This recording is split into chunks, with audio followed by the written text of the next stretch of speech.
Hello. Morning. Hey, morning, Sean. How are you? Good. How you doing? I'm good, thank you. All right. Well, we'll get started here. You all set? I am. Looks like you are. All right. On the line with us today, Sean Carroll, professor of philosophy at Johns Hopkins University, author of many books. The one we're going to talk about, The Biggest Ideas in the Universe, Space, Time, and Motion.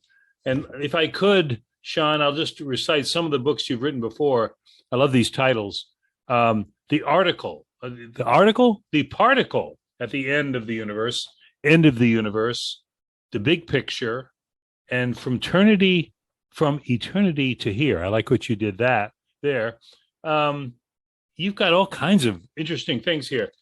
I've been doing these podcasts with new books, and I've come to really enjoy what they put on the inside of the book cover, the kind of the description of the book.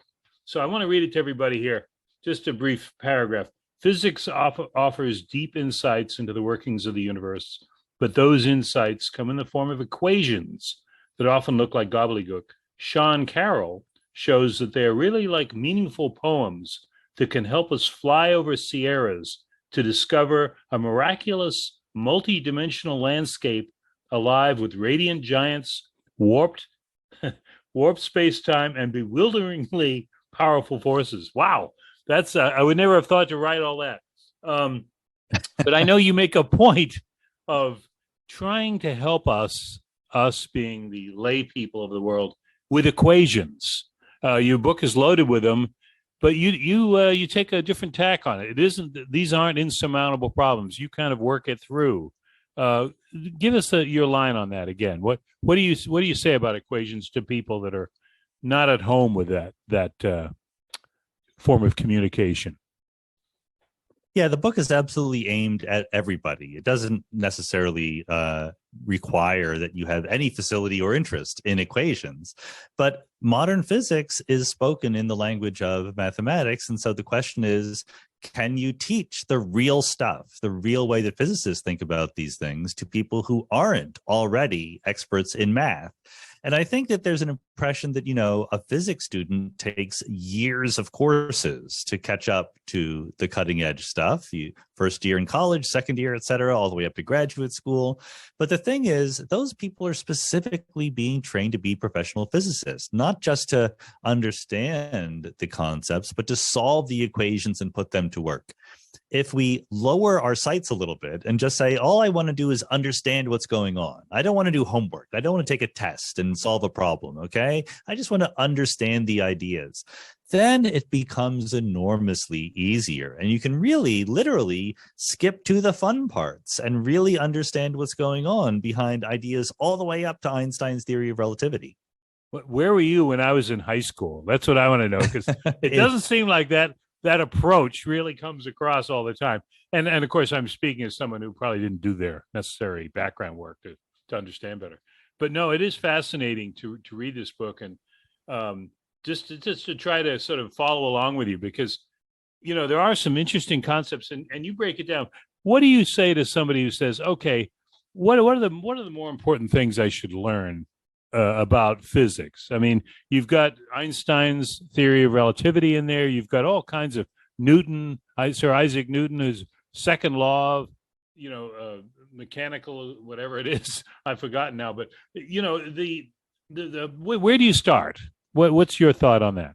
Well, I think that one of the great things about going through a book like this is that it's not just a list of disconnected ideas. By going through it, you begin to see the connections, how Aristotle leads to Newton, and Newton leads to Laplace, and Laplace leads to Einstein, and Einstein leads to Schwarzschild, etc. There's a reason why these ideas appear in a certain sequence, and the history behind them is kind of fascinating. How at the time, nobody knows what the right idea is. They're debating it. Today we think it's all settled stuff, but at the time, it's the new cutting edge fun things that are still quite speculative. So you begin to see these ideas appearing over and over again, ideas like calculus, ideas like symmetry, ideas like simplicity, and yet people are disagreeing and fighting with each other because they're all human beings.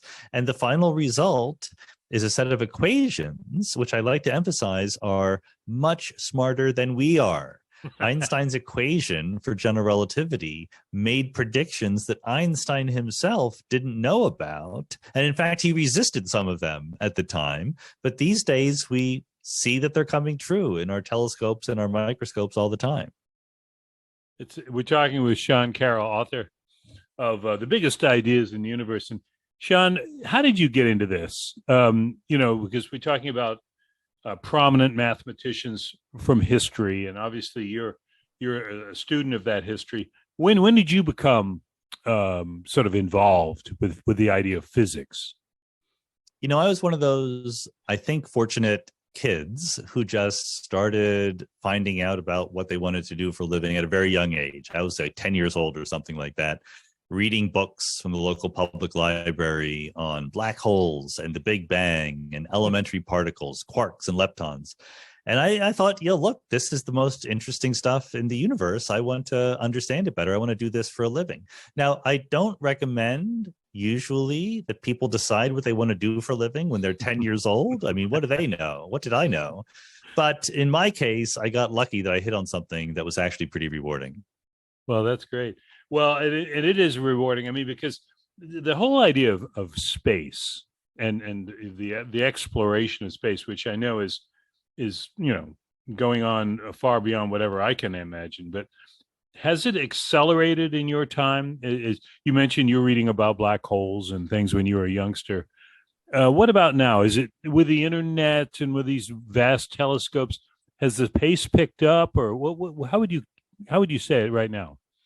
Oh my God, it's impossible to keep up. There's so much going on out there, and as a let's say someone of a certain age like myself, I have to rely on young people who are more energetic and ambitious than I am to sift through all the stuff coming out and bring to me the good parts and the really exciting things. But look, that's okay. That's how it should be. That's how we come across really great ideas, is that we come up with a lot of ideas and some of them are going to be great. So I'm very optimistic about the future of science in general, because we have so many smart people working so hard on so many big ideas that our scientific revolution of the world is just beginning. It's not nearing a close.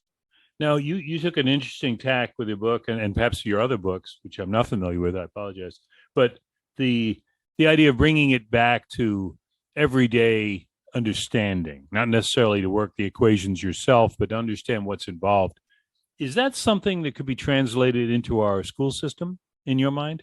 I mean, are we doing what we should? I'm not asking you to take on a new challenge here that, revise the mathematical teachings of the world. But what are your thoughts there now?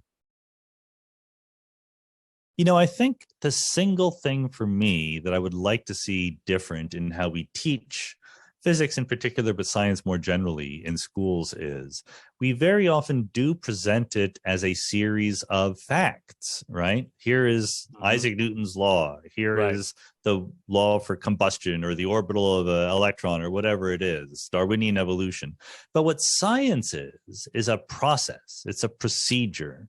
It's a way that starts, as I said, by making a lot of hypotheses, and most of them will be wrong, and then cutting down those hypotheses by going out and testing them. And we kind of hint at that, but I don't think that we give students really the impression that all of these ideas that are now so settled and famous were once completely speculative and unproven, and had alternatives that at the time seemed quite reasonable. I would prefer, rather than having students memorize a bunch of theorems and formulas, to give them the scientific mindset of thinking about different alternatives, really being skeptical about any of them until they could compare them to what actually happens out there in the universe. I like one of your lines in the book is, one of the wonderful features of physics is how disparate notions can be brought together by the power of a good theory, which is kind of what you were saying there, that sometimes things are, argued over. I know you cite them in the book. Oftentimes, great minds don't agree on concepts that the rest of us are kind of looking befuddled as these guys are arguing over it. But that's something that I wish we could transfer that into other areas of our world, like politics, where we could have disparate ideas, but let's get them together under a good theory. I was just going to say, one of the great things about science, or even about just academic scholarship more broadly, is that when it works, you have people who really disagree with each other, but then they go out and they're friends afterward, right? Because they know that ultimately we'll figure it out. It's not, our personal self-worth that is on the line. Like I said, when it works, there are some scientists out there who maybe get a little bit too attached to their ideas, but we'll let them go. One of the things, and this is just something that popped into my head when I was looking at your book, and that's, is there an equation that involves eternity? Because that concept bothered me at one time when I was a kid. Just thinking about that, like, how do I get my arms around that, my head around it, whatever it is? I do talk about that stuff. One of the things I like to do in the book, even though, again, it's a pretty short book, I don't overstuff it with too much stuff, but I do want to give a little bit of time and space to the philosophical underpinnings of some of these questions. Is nature continuous, or is it discrete? Is it finite, or is it infinite? These are things we don't know the answers to, but we can raise the questions in a scientific way, and ultimately, I'm with you. I understand that it can be disturbing to contemplate some of these ideas, but nature doesn't care how disturbed we are. So we can't rely on that feeling. We have to go out there and look at what the universe is. And the universe is, as you said, ever changing, exploding now with all these concepts. I've been reading about the new telescope and what that's bringing to bear, because I guess everyone and their brother wants some telescope time to shoot out into the universe and see all this. Is that something that is going to make a huge difference, or in your mind, or what do you think about that? The Webb telescope, I guess I'm talking about.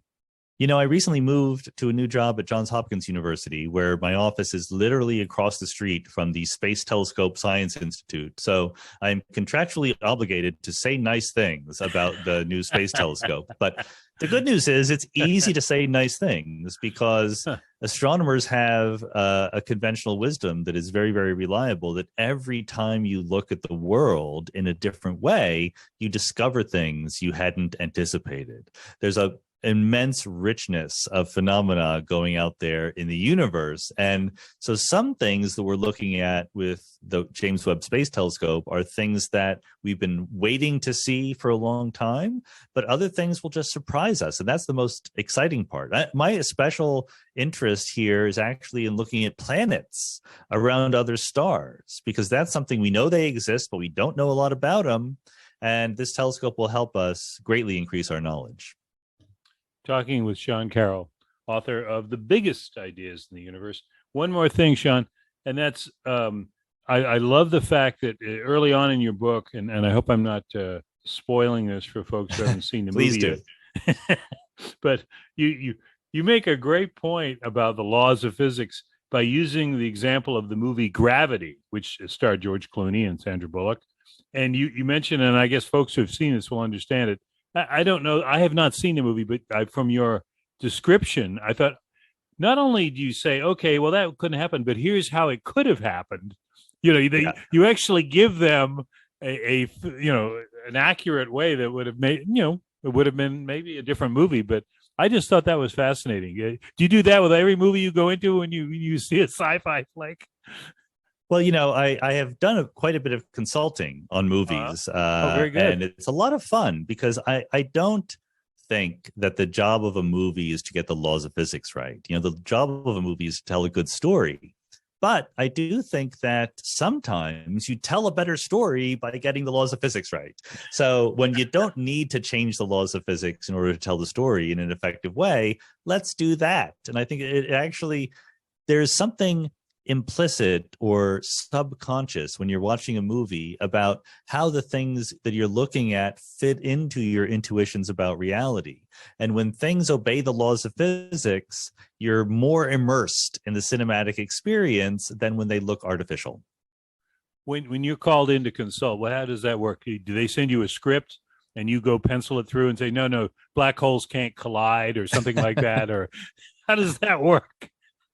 It depends a lot on the movie. Like very often they'll have a script and they'll just bring you in for a couple hours of consultation and bat some ideas around. And, you know, very often you don't, as a science consultant, have a big effect because they already have their script and they know what they want to do and they kind of want to make it a little bit more respectable than it is. So respectable. So honestly, my best contributions have been to jokes. Yeah, I think that's been my greatest cinematic offering there. So that's okay. I'll take that. How about the next book, Sean? Jokes that physics, prominent physics teachers like, or something like that. You got a great one. Well, hey, Sean Carroll, author of The Biggest Ideas in the Universe, we thank you so much. Fascinating material. Wish you the best, and we'll look forward to the next. Well, this is the first of a series, right? The book you write. There's going to be 2 more coming. This is book 1. That's right. Book 1. So we'll probably get back to you, Sean. Thanks again. That'd be great. Bye-bye. Thank you very much.